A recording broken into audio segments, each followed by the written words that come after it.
We are. I want to talk. I want to talk about money. I think I just love money, and there's a lot of things I want to do, and I'm just really excited about life and wanting to go places. And there's just that little money part that I think I'm close to the vortex, but somehow I thought maybe if I try for a lottery, that might be the way to go. But then there's the resistance part of seeing it all the time and seeing the lottery change all the time and not know when to go and buy a ticket. Well, you're making it more complicated than it needs to be, because all day, every day, you put your requests into your vortex. So the only thing that is keeping you from having the money that you've requested is your awareness that it isn't there yet. So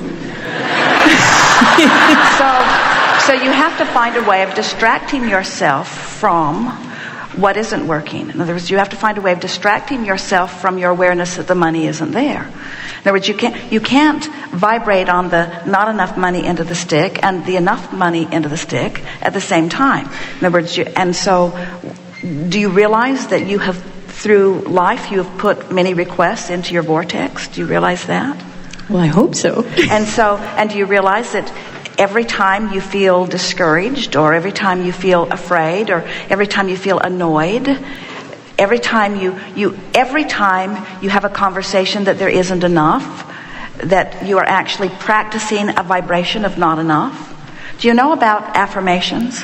Yes. Do you know that you're not different from most people, but you are offering more affirmations about not enough money than you are about enough money? I kind of try not to think of the reality that people call and say, you need to give me money. But hear what we're saying. In other words, you have to practice your vibration. And in other words, if you say, I want more money, but I don't have enough, but I want more money, but I don't have enough, but I want more money, but I really like to have more money, but there isn't enough, or then you just keep going back and forth, and you don't practice any vibration that makes for any difference in your experience. So one of the things that's really interesting that is going on is that as you're exploring life and you're putting your requests for more dollars over here into your vibrational escrow, as your vibrational escrow, which includes more dollars and more of all of the things you want, as it becomes more, your responsibility to remain or become and remain a vibrational match to it becomes more intense. Are you getting what we're talking about? In other words, if life keeps causing the money part of your request to expand, and you keep beating the drum about the way it is, that's why you begin to feel more and more discord and it's the subject that we would like you to understand. It's not the subject of the money. It's the subject of you not keeping up with the more expanded version of you, which includes more money. Let's start at another place. Do you understand? Is everything all right with you? Do you understand that what you're creating is you? Yes. Do you understand that? So you're creating a more prosperous you. You're not creating money. You're creating a more prosperous you. You're creating a more abundant you. You're creating a you with greater ease. You're creating a you with greater opportunity. You're creating a you with more opportunity for more fun. It's you. You are the expander of you. You are the creator of you see.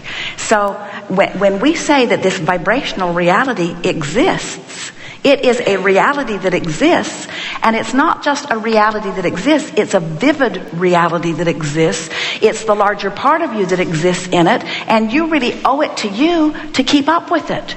But then humans say, no, I need to look at my reality as far as it is manifested. And we say, that's past tense as far as we are concerned.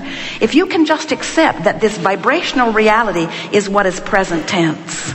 And in this powerful now, if you don't keep up with the present tense of your now reality, if you're looking at and people say, but no, this is really recent, Abraham. I just checked my bank account just now. And we say, when you're talking about what's manifested, it's really past tense. Present tense is what's over here. And that's what you want to turn your undivided attention toward.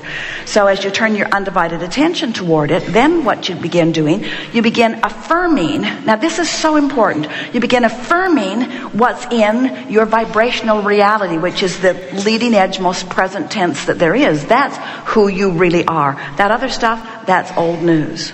So once you get into your vortex, something like, there are many, many different things. Money and the law of attraction cards. Now these were put together as affirmations. So, and a lot of people will sit outside the vortex and look at those cards as a means to try to get into the vortex. It's not the way we would use them at all. We'd get in the vortex and then we'd look at the cards. We'd get in the vortex and then we would look at the cards. We would practice the vibration of being in the vortex once you're in the vortex. You see what we're getting at? Mm-hmm. If you're not in the vortex and you're upset that you're not in the vortex, does it make you go in the vortex? No. If you beat up on yourself for not being in the vortex, does it help you get in the vortex? If somebody says you're not in the vortex, does that help? I told you should be in the vortex. Does that help? No. You just have to find a way. And so you see a rainbow, you're in the vortex. Your cat rubs on your legs, you're in the vortex. A baby smiles at you or burps on you. Well, maybe not that, but you're in the vortex. So now you're in the vortex. Now when you realize that you're in the vortex, now do something about practicing the vibration. Why am I in the vortex? What is it about this moment in time? Jerry and Esther are doing this all the time. What is it about this moment in time that feels so good? What is it? Is it the conversation we were having? Is it the thoughts that we were having? Is it something that we're observing? What is it about this moment that feels so good? Milk it. Stay there. Define it.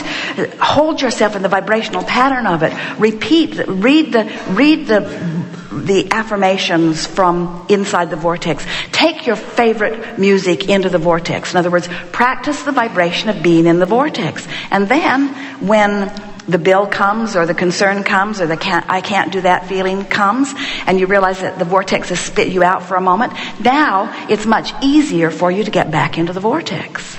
It's just everything is vibrational, and everything that is vibrational is mental, and everything that is mental is thought, and everything that is thought is energy, and everything that is energy is thought, and everything that's energy is words, and everything that is words is thought, and everything that's thought is vibration. In other words, it doesn't matter what way you use to define it, you are vibrational beings, and you just have to practice the feeling of prosperity. So you imagine going somewhere just because you want to on a whim, and you imagine being there and exploring it and getting to do whatever you want. You find the feeling place of it. When you find the emotion of it, you have nailed the vibration of it. So you just get there and practice it and get there and practice it. So then let's say you've been there. You've been, some say, fantasizing. Well, what is fantasizing?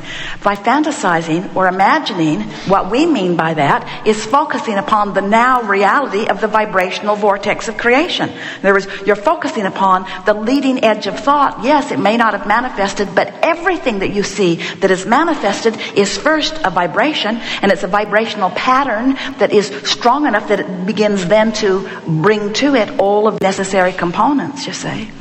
So when we tell you your vortex of creation is now reality, and you begin looking at it as now reality, and you train your vibration, now the manifestations have to catch up with it. It is law, you see.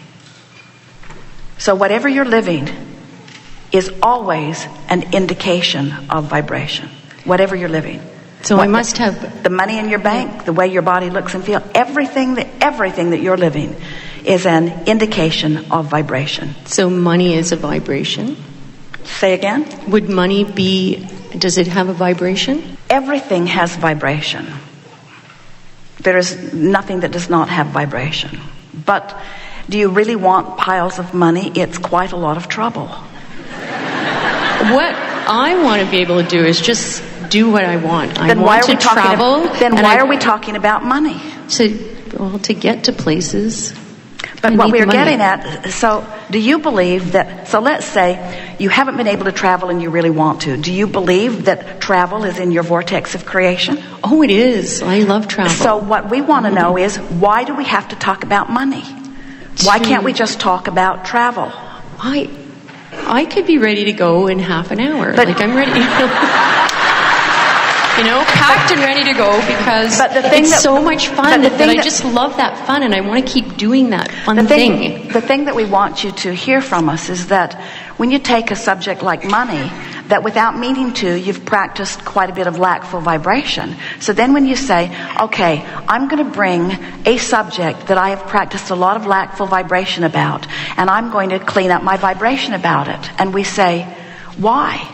And you say, because I need money to have travel. And we say, no, you don't. You just need to not have a resistance that keeps you from the travel that you want. And money is taking you to resistance. The subject of money is almost a sure path to activating resistance.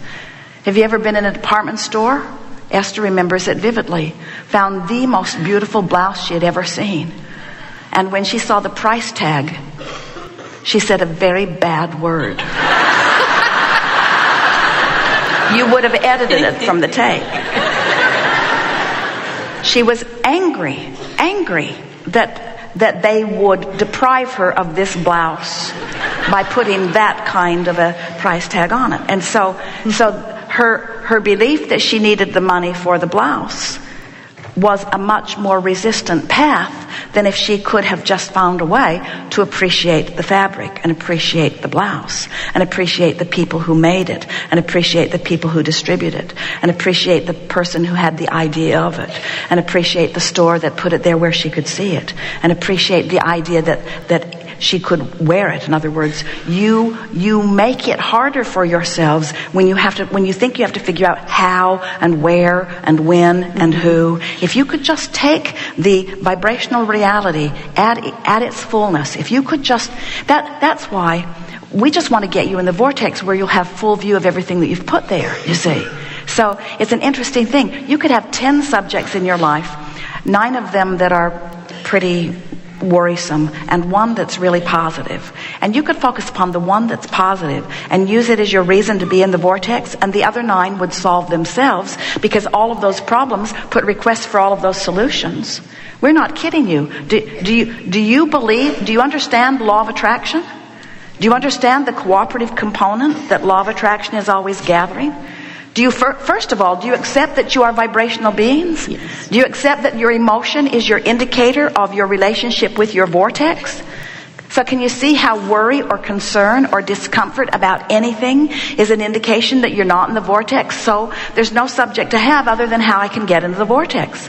So we could write thousands of books. There are millions of people that are reading so much information about how to do things differently. And we say, get in the vortex and then act. Get in the vortex and then think. Get in the vortex and then speak. Get in the vortex, get in the vortex, get in the vortex. So let's get in the vortex. Yes. So, do we have to talk about money to get you in the vortex? No, not at all. And in fact, it would be easier to get you in the vortex talking about almost anything else. Oh, yes. Mm-hmm. So what is the subject? So this is what I wanted to know then. I thought I must be messing up somewhere with the money part, because I can be in the vortex often, and it's a lot of fun being in the vortex. Well, what happens is you get in the vortex and then you think about money, to which you have resistance, and the vortex spits you out. So do I have resistance about money? Clearly. Otherwise, you wouldn't be talking about it with us. Okay. You'd be talking. Yeah. So this is what So this is what I wanted to talk to you about. So I do have resistance about money then. So, because I feel so happy most of the time. It's like everything's wonderful. And most things are going well. Yes. But what area of your life are things not going as well? Money? Well, it's just, I guess. I guess money. But when you get back to Esther and her blouse, would you suggest she go and visit the blouse?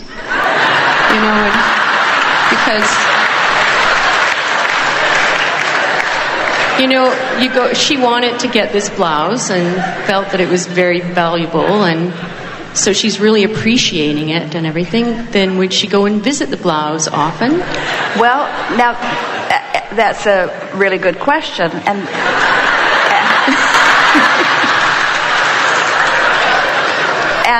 and the answer is, if seeing the blouse makes her feel better, it's a good idea. If thinking about the blouse makes her feel better, it's a good idea. If it enrages her, then it's not a good idea. If it amplifies her feeling of shortage of money, then it's not a good idea. If it amplifies her feeling of abundance, it's a good idea.